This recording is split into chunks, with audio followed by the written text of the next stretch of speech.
तरफ देखने का जो अपना नजरिया है वो काफी हद तक बदल चुका होगा, ऐसी मैं आशा करता हूँ। तो आइए सबसे पहले मैं हमारे एमसीएल के सभी फाउंडर्स का काफी धन्यवाद अदा करता हूँ। स्पेशली हमारे फाउंडर डॉक्टर श्याम गोलब सर, उनके साथ हमेशा उन्हें साथ देने वाले डॉक्टर लवेश यादव सर, इनका मैं शुक्रिया अदा करता हूँ। उसी के साथ मिस प्राची ढोले मैडम, जो हमें हमेशा इंस्पायर करके हमारा मनोबल बढ़ाती रहती है और जिनके आशीर्वाद से हम आज ये काम कर पा रहे हैं, वो श्रीमती मीरा घोलप मैडम जी, इनको भी मैं आभार व्यक्त करता हूँ। उसी के साथ हमारे सीनियर प्राइम बीडीए भुसावल तहसील के मिस्टर रंजीत दातिर सर, इनका भी मैं आभार व्यक्त करता हूँ। और हमारे एमपीओ भुसावल तहसील के मिस्टर दीपक चौधरी सर, जिनके वजह से आज मैं ये प्रेजेंटेशन कर पा रहा हूँ, उनका भी मैं धन्यवाद अदा करता हूँ। और आज के हमारे टॉपिक की ओर चलते हैं। तो सर्वप्रथम तो हम ये जानना चाहेंगे कि ये वाटर कंजर्वेशन एक्चुअल है क्या। जैसे कि मैंने पहले ही बताया कि वाटर कंजर्वेशन का लिटरल मीनिंग है जल संवर्धन या जल सुरक्षा। तो पानी जैसी एक कॉमन सी चीज, इसकी सुरक्षा की जरूरत क्या पड़ी है और क्या है ये सुरक्षा, मतलब क्या है। तो एक सिंपल लैंग्वेज में इसका एक डेफिनेशन है कि अननेसेसरी वाटर यूजेस को कम करना है, मतलब किसी भी तरह से उसकी जो बर्बादी है उसको रोकना है, और जो भी हम इस्तेमाल कर रहे हैं उसको ज्यादा इफेक्टिवली, ज्यादा प्रैक्टिकली उसको यूज करना है। बस इसी को कहते हैं वाटर कंजर्वेशन। एक बहुत ही सिंपल भाषा में हम लोग इसे समझते हैं और आगे चलते हैं कि इसकी जरूरत क्यों है। अभी वाटर कंजर्वेशन, जल जल सब जगह है, हम लोग सभी जानते हैं, मगर इसकी जरूरत क्यों है। तो लगभग हम जानते हैं कि पृथ्वी पर जो पानी है वो लगभग 71% पानी है, फिर भी हमें उसकी रिक्वायरमेंट क्यों है, वो कम क्यों लग रहा है हमें। तो इसका मेन रीजन है कि उसमें से बस 2% पानी है जो कि नदियों में अवेलेबल है, जो कि under water, underground water available है, अलग अलग तरह से तालाबों में है। ये सब पानी है जिसको हम यूज कर सकते हैं। ऐसा पानी बस 2% पानी है। उसमें से भी कई सारा पानी जो है वो बर्फ के रूप में एक स्टोर किया हुआ है, जिसको हम यूज भी नहीं कर पाते। तो ये इतने सारे पानी में से बस थोड़ा सा ही पानी है जो हम यूज कर सकते हैं। ये पानी भी मनुष्य के जीवन के लिए, हमारे इस्तेमाल के लिए सफिशिएंट है। फिर भी वाटर की स्कैरसिटी, मतलब वाटर की कमी बहुत जगह पे हम लोग हमेशा न्यूज में वगैरह सुनते हैं। तो इसका रीजन क्या है, ये कमी क्यों आ रही है, इसके बारे में थोड़ा सोचते हैं। तो सबसे पहला बात, जो पानी अवेलेबल है वो पोल्यूटेड है, बहुत सारा पानी पोल्यूटेड है। और रीजन क्या, इंडस्ट्रियल ग्रोथ की वजह से पानी पोल्यूटेड हो जाता है, तो हम यूज नहीं कर पाते। उसके बाद विड्रॉइंग मोर ग्राउंड वाटर, मतलब अंडर वाटर जो पानी अवेलेबल है उसका ज्यादा से ज्यादा दोहन आज तक किया गया है। मतलब कुछ सालों पहले जो पानी हमें बस 15 से 50 फीट के अंदर मिल जाता था, वो पानी के लिए आज जो बोरिंग करनी पड़ रही है वो 500 से 600 फीट तक बोरिंग हम लोग करते हैं। तो वहां से हम पानी लिफ्ट कर रहे हैं। इसका मतलब हम डाउन, ज्यादा से ज्यादा नीचे, जमीन के नीचे जा रहे हैं, वो भी कम होते जा रहा है। और पॉपुलेशन ग्रोथ की वजह से वाटर की डिमांड बढ़ रही है, ये कॉमन सी बात है। और जो पानी अवेलेबल है उसका भी मिसमैनेजमेंट हो रहा है। मतलब एक तो गवर्नमेंट एजेंसीज या फिर जो भी सोसाइटीज होती है उनकी तरफ से ये मिसमैनेजमेंट होते रहता है, क्योंकि उसके बारे में कोई भी जागरूक नहीं होता है। उसके बाद रिवर्स बिकमिंग ड्राई, मतलब जो भी नदियां है उनका पानी भी कम होते हुए जा रहा है। तो ये तो एक रीजन हो गया। तो इसका इम्पैक्ट क्या हो रहा है, तो सिंपल सी बात है कि पानी की कमी की वजह से जो पीने के लिए पानी की अवेलेबिलिटी है वो काफी कम हो रही है। और इसके वजह से क्या होता है कि पानी ज्यादा अवेलेबल है नहीं, और जो हैबिटेट है, मतलब जो घर है, पानी अगर पूरे धरती पर अगर 71% पानी है तो वो कई सारी जैव विविधताओं का एक घर भी है। और पानी कम होने की वजह से वो घर भी टूटता हुआ जा रहा है।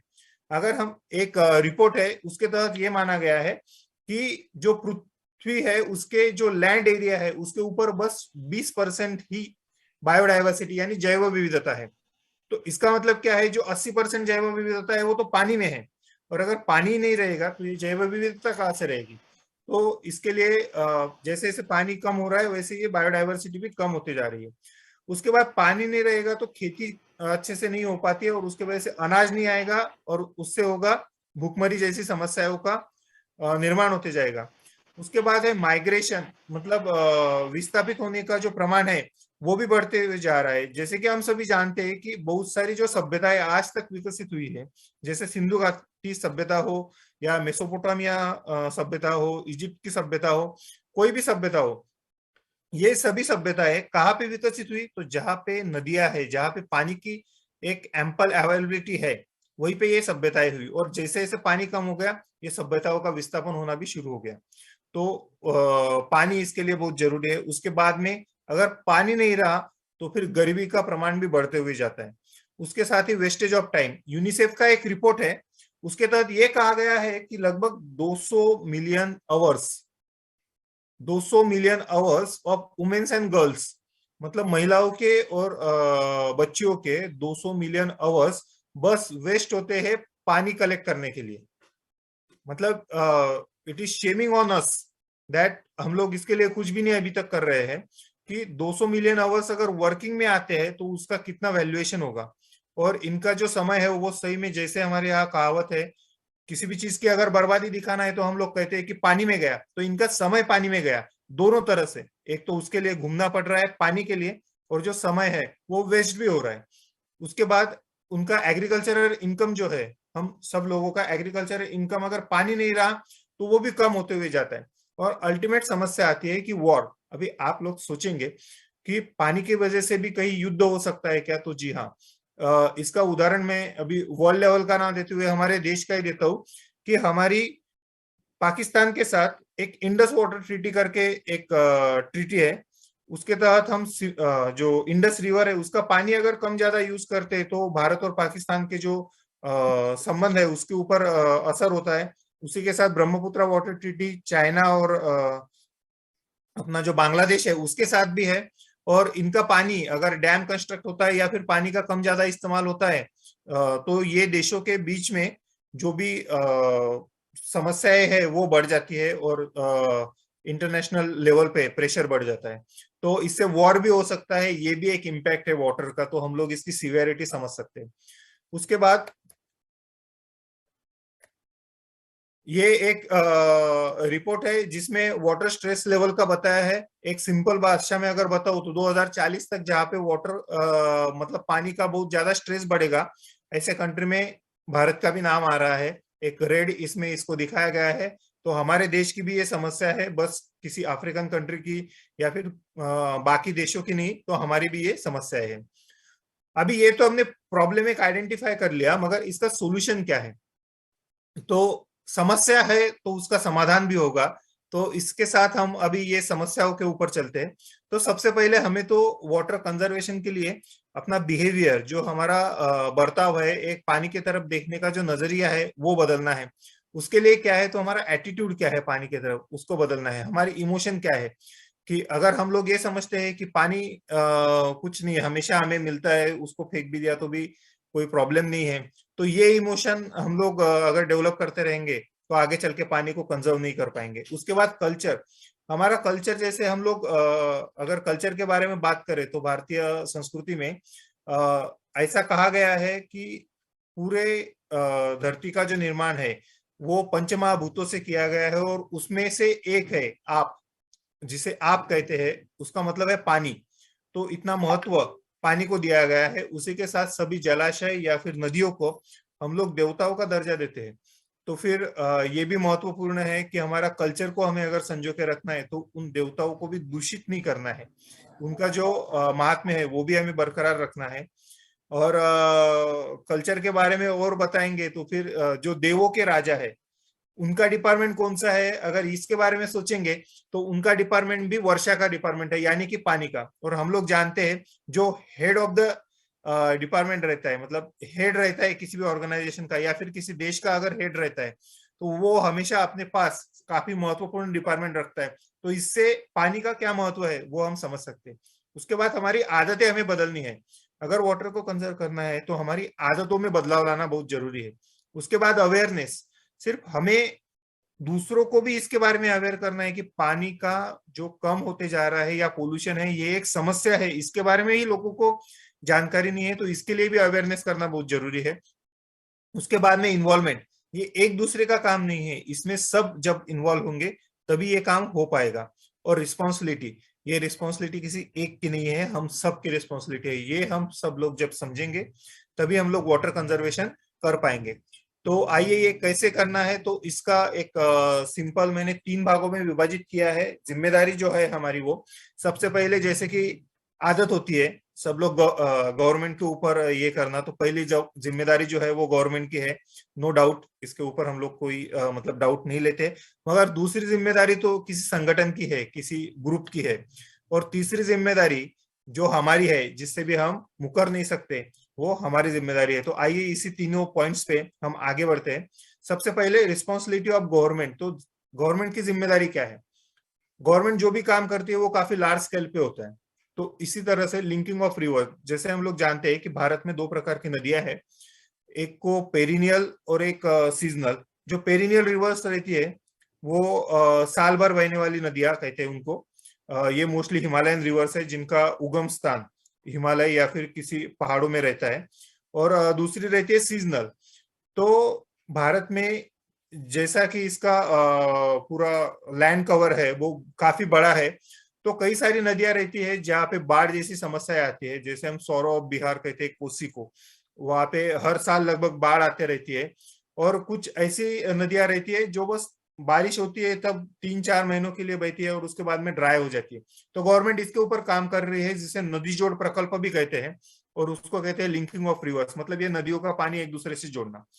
उसके बाद क्रिएशन ऑफ रिजर्वायर, मतलब डैम्स वगैरह का जो रिजर्वायर होते हैं उसका निर्माण करना, ये भी काफी बड़ा काम रहता है और इस पे भी गवर्नमेंट काम कर रही है। उसके साथ जो रिजर्वायर बनाए गए हैं, यानी कि डैम्स वगैरह बनाए गए हैं, उसमें कीचड़ वगैरह जमा हो जाता है, तो ये साफ करने का भी बहुत बड़ा काम रहता है, वो भी गवर्नमेंट कर रही है। उसके साथ जो पानी अवेलेबल है उसका इफेक्टिवली मैनेज करना, ये काम भी एक गवर्नमेंट का रहता है, जो कि वो कर रहे हैं। उसके साथ जो इंडस्ट्रीज होती है उनका कम से कम वाटर पोल्यूशन करना चाहिए, इसके लिए स्ट्रिक्ट लॉज बनाना, ये भी गवर्नमेंट का एक काम है, वो भी गवर्नमेंट कर रही है। उसी के साथ जो किसान होते हैं उनको वाटर हार्वेस्टिंग और एडवांस इरिगेशन टेक्निक्स डेवलप करने के लिए या फिर इम्प्लीमेंट करने के लिए इंसेंटिवाइज करना या फिर सब्सिडी देना, ये ऐसे भी काम government time to time expect हम लोग गवर्नमेंट से करते हैं और गवर्नमेंट काफी हद तक करते रहती है। उसी के साथ वाटर रेजिस्टेंस वैरायटी जो होती है क्रॉप्स की और ट्रीज की, उसको भी डेवलप करने के लिए जो भी रिसर्च है उसको प्रमोट करने के लिए भी गवर्नमेंट काम करते रहती है। इसके बाद जो गवर्नमेंट का अभी इनिशिएटिव चल रहा है वो इसमें एक दिखाया गया है, प्रधानमंत्री कृषि सिंचाई योजना, सही फसल कैंपेन, अमृत सरोवर मिशन, जल जीवन मिशन, ये अलग अलग योजनाएं हैं जिसके तहत गवर्नमेंट जो हम लोग एक्सपेक्ट कर रहे हैं वो कर रहे हैं। उसके बाद हमारी रिस्पॉन्सिबिलिटी क्या है, सबसे बड़ी बात हम क्या कर सकते हैं इसमें। बस प्रॉब्लम आइडेंटिफाई हो गया तो फिर अभी करना भी तो हमें है, तो क्या करना है। बहुत छोटा छोटा बदलाव, जैसे हमने बोला कि हैबिट्स में बदलाव करना है, ब्रश कर रहे हैं, शेविंग कर रहे हैं या फिर सोप अप्लाई कर रहे हैं, तो उस वक्त अगर बस हम टैप बंद कर दें, बस 2 मिनट का अगर टैप भी बंद कर दिया तो भी बहुत सारा पानी उससे बच सकता है। या फिर हम बाथ टब का यूज करने के बजाय शावर का, और शावर का यूज करने के बजाय अगर मग और बकेट का अगर यूज करें तो भी बहुत सारा पानी हम लोग बचा सकते हैं। पानी का इस्तेमाल जो है वो करना तो जरूरी है, मगर किस तरह से उसे बचाया जा सकता है ये हैबिट्स बस डेवलप करना है। उसी के साथ कई बार हम लोग देखते हैं कि कई सारी पाइपलाइन फूट गई है या फिर लीकेज है, उसका अवॉइड करना, अननेसेसरी फ्लश का इस्तेमाल करना, या फिर फ्लश में ऐसी सेटिंग भी कर सकते हैं जिससे कि पानी का इस्तेमाल थोड़ा कम हो, जितना जरूरी है उतना ही पानी बाहर आ सकता है। और फिर हमारे बहुत सारे अप्लायंसेस भी होते हैं हम लोग यूज करते हैं, जैसे वॉशिंग मशीन है, डिश वॉशर है, इस तरह का जो अप्लायंसेस हम लोग यूज करते हैं उसमें भी पानी का सेटिंग रहता है, मगर हम लोग उसके ऊपर कभी ध्यान नहीं देते। बस मशीन को ऑटो मोड में लगा दिया तो मशीन अपने आप पानी लेगी और काम करते रहेगी। उसका भी अगर सेटिंग थोड़ा सा चेंज करें तो भी हम लोग बहुत अच्छा काम कर सकते हैं। इसके बाद ये एक एग्जांपल दिया है, हम लोग जो पानी यूज करते हैं दिन में एक आदमी लगभग 165 लीटर पानी का इस्तेमाल करता है। एक फैमिली लगभग 450 लीटर पानी हर दिन यूज करते हैं और एक साल में 70,000 लीटर तक पानी यूज करते हैं। अगर हम लोग, और इसमें से पानी जो बहुत ही ज्यादा नेसेसरी है, ड्रिंकिंग के लिए कितना यूज करते हैं, तो बस 4% पानी है जो ड्रिंकिंग के लिए यूज होता है, और बाकी 30% पानी तो हम बस टॉयलेट में फ्लश करने में बर्बाद कर देते हैं, और 13% जो पानी है वो वॉशिंग के लिए यूज होता है। तो ये देखिए एक छोटा सा हम लोग अगर खुद देखेंगे तो हम लोग कितना पानी सही में यूज करते हैं, जिस पानी की हमें जरूरत है। उसके बाद में जिम्मेदारी एक ग्रुप की क्या हो सकती है, ये सबसे महत्वपूर्ण स्लाइड है, और इसके आगे हम लोग एमसीएल से भी काफी एक्सपेक्ट करते हैं, क्योंकि एमसीएल जानता है ग्रुप का महत्व क्या है। एमसीएल का आज पूरे भारत में एक अच्छा खासा नेटवर्क है। तो हम लोग इससे, इसके साथ क्या कर सकते हैं, तो सबसे पहली बात अफॉरेस्टेशन। इसका मतलब जो भी जंगलों का कवर है या पेड़ पौधों का जो लैंड कवर है वो बढ़ाना चाहिए। तो ये बढ़ाना चाहिए मतलब क्या, पानी के ऊपर पेड़ डिपेंड है और पेड़ के ऊपर पानी डिपेंड है, दोनों एक दूसरे के ऊपर डिपेंड है। तो ये कैसे कर सकते हैं, जहाँ पे पानी है वहां पे तो अगर पेड़ लगा दे तो फिर वो आना तो काफी इजी बात लगती है। मगर कुछ जगह ऐसी रहती है जहाँ पे पेड़ को प्लांटेशन करना और उसका संवर्धन करना ये काफी दिक्कत वाली बात होती है पानी की किल्लत की वजह से। तो ऐसी जगह पे पानी देने की जो मेथड है वो हम लोग अगर थोड़ा थोड़ा बदलाव कर दे तो उससे भी बहुत बदलाव हो सकता है। ये पिक्चर में हम लोग देख रहे हैं कि पानी अगर सरफेस लेवल पे देने के बजाय अगर उनके रूट्स तक पहुंचे इस तरह से अगर दिया जाए तो हम लोग कम पानी में भी अच्छा प्लांटेशन कर सकते हैं और ट्री कवर को बढ़ा सकते हैं।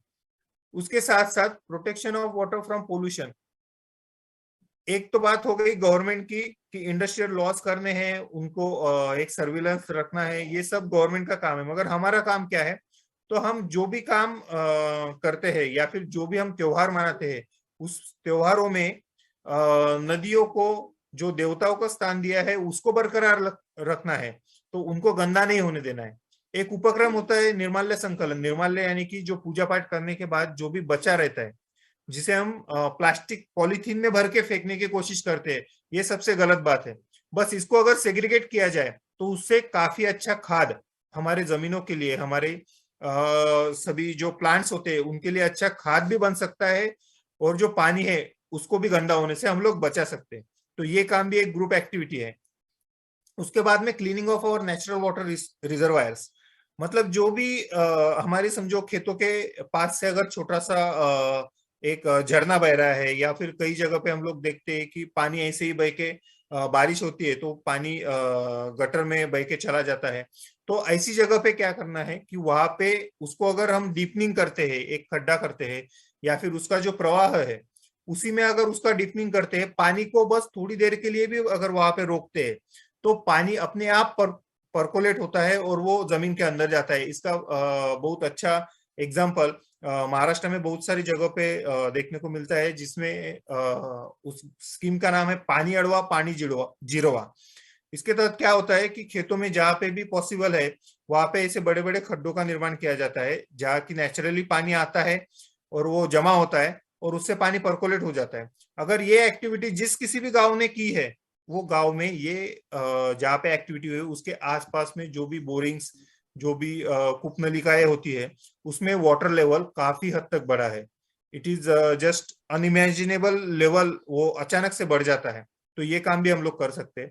उसी के साथ पीछे हमारे जो डॉक्टर श्याम गोलब सर है उन्होंने जो डंपिंग है उसके ऊपर, जो वेस्ट मटेरियल है उसके ऊपर भी एक पूरा वेबिनार हमें गाइडेंस किया था, और उससे कैसे हम लोग एनर्जी को निर्माण कर सकते हैं, उससे कैसे अर्निंग भी हो सकता है और क्लीनिंग भी हो सकता है, ये उन्होंने बताया था।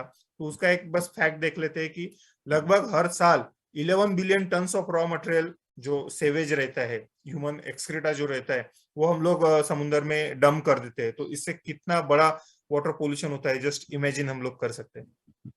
उसके बाद में रेन वाटर हार्वेस्टिंग, आज जो rain water harvesting today is water secure for tomorrow. हम लोग, कई लोग तो ये जानते तक नहीं है कि हम लोग जो आज जमीन से पानी निकाल रहे हैं, जो बोरिंग से या फिर कूपनलिकाओं से जो पानी निकाला जाता है वो कई साल पहले वहां तक पहुंचा है। मतलब आज जो 100 फीट से भी ज्यादा हम लोग पानी निकाल रहे हैं, 500-600 फीट तक हम लोग पहुंच गए हैं।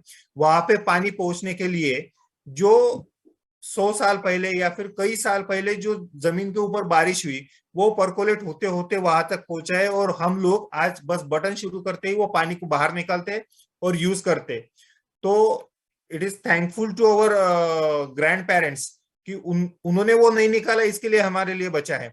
तो हमारी भी ये जिम्मेदारी है कि हम भी हमारे जो भी आने वाली पीढ़ियां है उनको भी वो पानी दे सके। तो ये कैसे हो सकता है? तो rain water harvesting it is the best solution for that.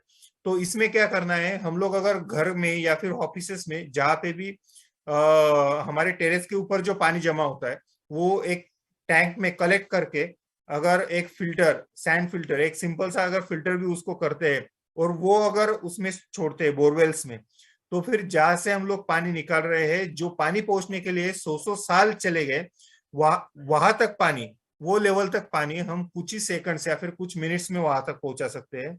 और जो एटलीस्ट हमें रिक्वायर्ड है, वो पानी तो भी हम वहां तक जितना हमने निकाला है वो पानी हम पहुंचा सकते हैं। तो it is necessary for everyone that we should contribute in this rain water harvesting programme. उसी के साथ अभी एग्रीकल्चर में वाटर कंजर्वेशन का क्या रोल है?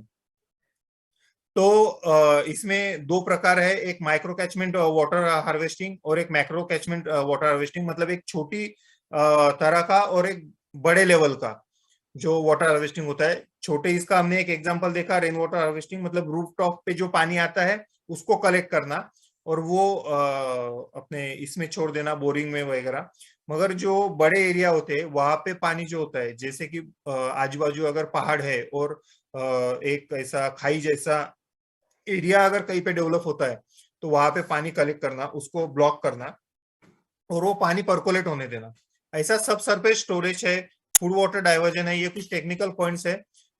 मतलब जो भी करना चाहता है उसमें एक एक का डीपली स्टडी करके वो हम लोग इम्प्लीमेंट कर सकते हैं, और इसके रिजल्ट्स भी अच्छे हैं और काफी लार्ज स्केल तक इसके रिजल्ट्स आते हैं। उसी के साथ एक टेरेस फार्मिंग करके, कंटूर फार्मिंग, ये मोस्टली पहाड़ी एरिया में होता है। मेन रीजन ये होता है कि पहाड़ी एरिया में खेती इजीली नहीं हो सकती, तो इसमें अगर हम लोग खेती को, मतलब जो ढलान है उसको अगर टेरेस की तरह हम लोग बनाते हैं, तो पानी जो है वो रुक रुक के नीचे आता है।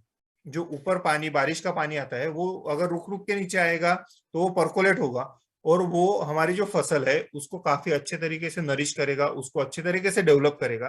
तो ये भी एक अच्छा एक जरिया है जिसके तहत हम ऐसी जगहों पे भी खेती कर सकते हैं। इसका अगर एग्जाम्पल देखना होगा तो आसाम की जो अपना टी फार्मिंग है वगैरह, ऐसी ऐसी बहुत सारी जगह पे होते रहता है। इसको अलग अलग जगह पे अलग अलग नामों से पहचाना जाता है, जैसे कि अभी सभी भारत के अलग अलग जगह से आए हुए हैं।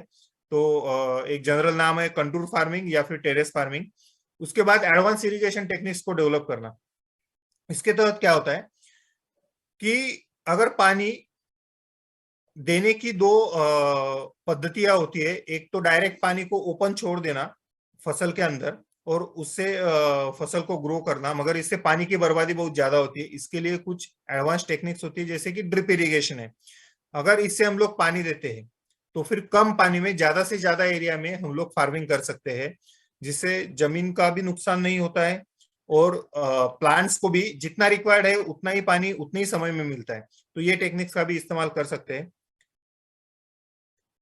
उसके बाद बस इरिगेशन का ये सभी पाइपलाइन बिछा दिया और छोड़ दिया, ऐसा नहीं होता है कभी भी।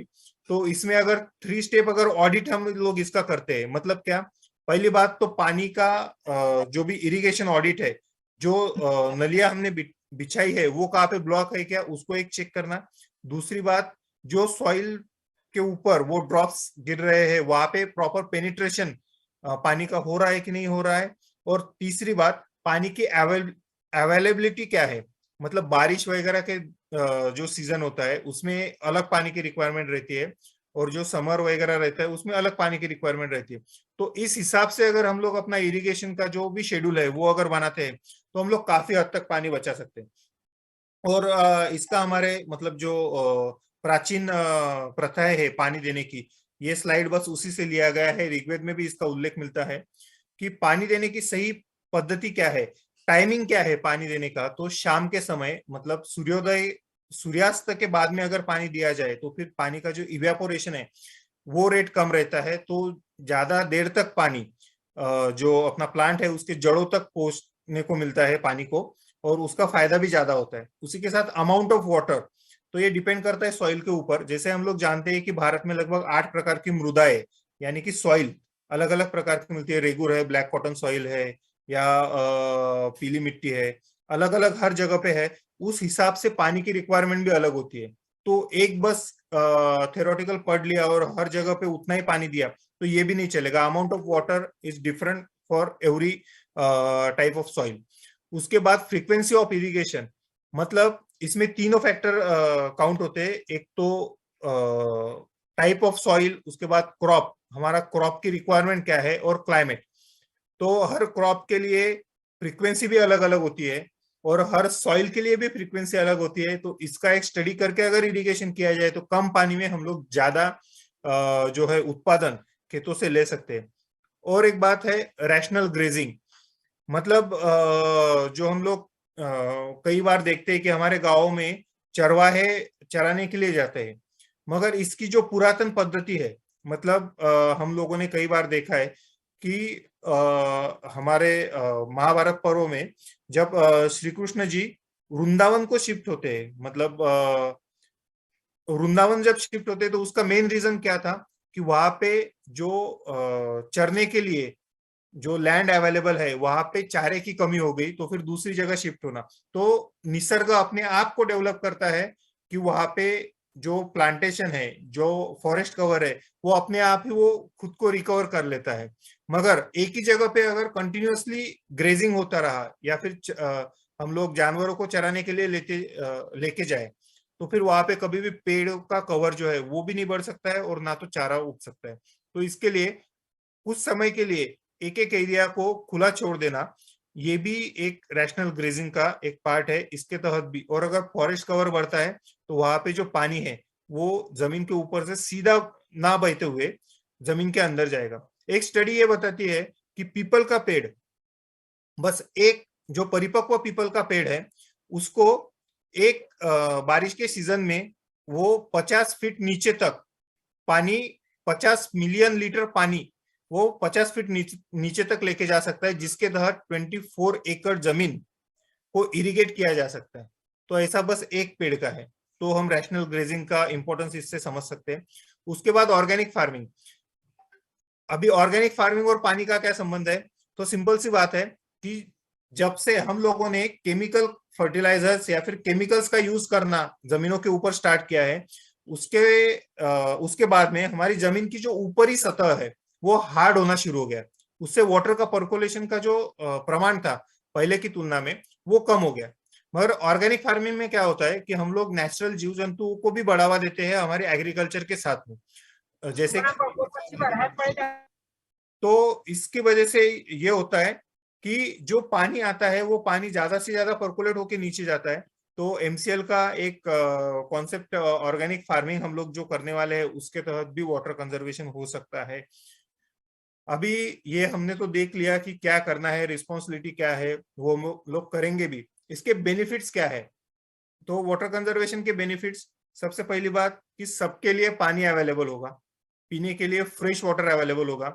हम लोगों ने कभी 15 से 20 साल पहले ये बात सोची भी नहीं होगी कि हमें पानी खरीद के पीना पड़ेगा। आज जिस बोतल को हम लोग 10-15 रुपए 20 रुपए में खरीदते हैं, वो 15 से 20 साल पहले कोई भी इजीली देता था और फ्री रहता था। पानी के लिए पैसा, ये भारत में तो भी ये कॉन्सेप्ट नहीं होना चाहिए था, मगर हमारी गलतियों की वजह से हमको वो भी अपनाना पड़ रहा है। उसी के साथ जैसे कि बोला एक यूनिसेफ का मैंने जो बोला 200 मिलियन आवर्स वेस्ट होते हैं पानी के लिए कलेक्ट करने के लिए। तो ऐसा टाइम अगर बचेगा तो ये वर्किंग कैपिटल जो है, ये जो वर्किंग मैन पावर है, उनका ये समय जो है वो हम लोग अच्छे से यूटिलाइज कर सकते हैं। उसके साथ बहुत सारा अभी जो एनर्जी है वो हमारा वेस्ट होता है बस पानी को साफ करने के लिए। कई सारी मशीनरीज चलती रहती है, अगर पानी हम लोग ही साफ रखेंगे तो ये मशीनरीज भी कम चलानी पड़ेगी और एनर्जी का भी सेविंग होते रहेगा। उसके साथ हम लोग अगर पानी का रेन वाटर हार्वेस्टिंग जैसे प्रोग्राम्स करते हैं तो फिर वाटर टेबल लेवल जो है उसको भी वो भी ऊपर आते हुए जाएगी। और उसी के साथ लैंड अंडर जो इरिगेशन है, मतलब जो इरिगेशन के अंडर जो लैंड है उसका कवर भी बढ़ेगा। और इसका क्या इंपॉर्टेंस है हम लोग आगे जाके वो भी देखने वाले हैं। जस्ट एक मतलब एक जादू किस तरह से हो सकती है इससे, ये भी हम आगे देखेंगे। उसी के साथ रिवर्स जो है, हमारी जो नदियां है, वो खुद से जो है अपने आप को साफ करने की उनकी जो टेंडेंसी है उसको डेवलप कर पाएंगे। हम लोग जानते होंगे कि भारत का जो राष्ट्रीय जल प्राणी है, उसको मतलब गैंजेटिक डॉल्फिन कहते हैं, वो बस साफ पानी में मिलता है। मगर जिस तरह से हम लोग पोल्यूट कर रहे हैं उसकी संख्या भी कम होती हुई जा रही है। तो हमारे अगर राष्ट्रीय जल प्राणी को भी हम संभाल नहीं सकते तो फिर आगे चल के क्या हो सकता है। इसके बाद अभी benefit for MPO and MVP. अभी तक अगर हम लोगों ने इसके बारे में अगर कुछ भी नहीं सोचा होगा, या फिर ये अगर हम लोगों को पानी के बारे में अगर कुछ भी महत्व नहीं होगा, तो भी ये स्लाइड से अभी हमारा नजरिया बदल सकता है अगर हम लोग इसको अगर डिटेल से पढ़े तो। सबसे पहली बात कि वाटर कंजर्वेशन से क्या होने वाला है, मतलब हम लोग क्या करने वाले हैं। तो हमारा जो एग्रीकल्चरल लैंड है, हमारे जो विलेजेस है, उसके अंदर जो भी एग्रीकल्चरल लैंड है उसको बढ़ाने वाले हैं। अगर ये बढ़ाते हैं तो इससे क्या होता है, तो ये इरिगेटेड लैंड बढ़ाने से अगर हमारा जो नेपियर ग्रास का अगर एग्जांपल हम लोग देखते हैं, तो नेपियर ग्रास की जो कटिंग्स है, कटिंग सीजन है, वो 2 से 3 टाइम्स बढ़ सकती है, 2 से 4 टाइम्स बढ़ सकती है। मतलब अगर नॉन एग्रीकल्चरल लैंड में हम लोग बस नेपियर ग्रास का कटिंग बस 1 से 2 बार ले सकते हैं, जब बारिश होती है तब एक बार, और बारिश बस रुकने के थोड़ी दिनों बाद, मतलब 2 ही सीजन में हम लोग कटिंग कर सकते हैं। मगर इरिगेटेड लैंड अगर बढ़ जाता है तो इरिगेटेड लैंड पे हम लोग कम से कम 4 बार से ज्यादा उसका कटिंग कर सकते हैं।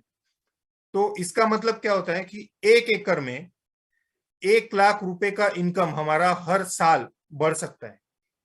अगर एक विलेज में 1 एकड़ में अगर 1 लाख रुपए का इनकम बढ़ता है, और अगर हम लोग इरिगेटेड लैंड, अगर इरिगेटेड लैंड हमारे एक मतलब जो विलेज है वहां पे बस 200 एकड़ से बढ़ाते हैं, बस 200 एकड़ से अगर इरिगेटेड लैंड बढ़ता है तो वो विलेज का इनकम जो है वो 2 करोड़ रुपीज से बढ़ जाता है।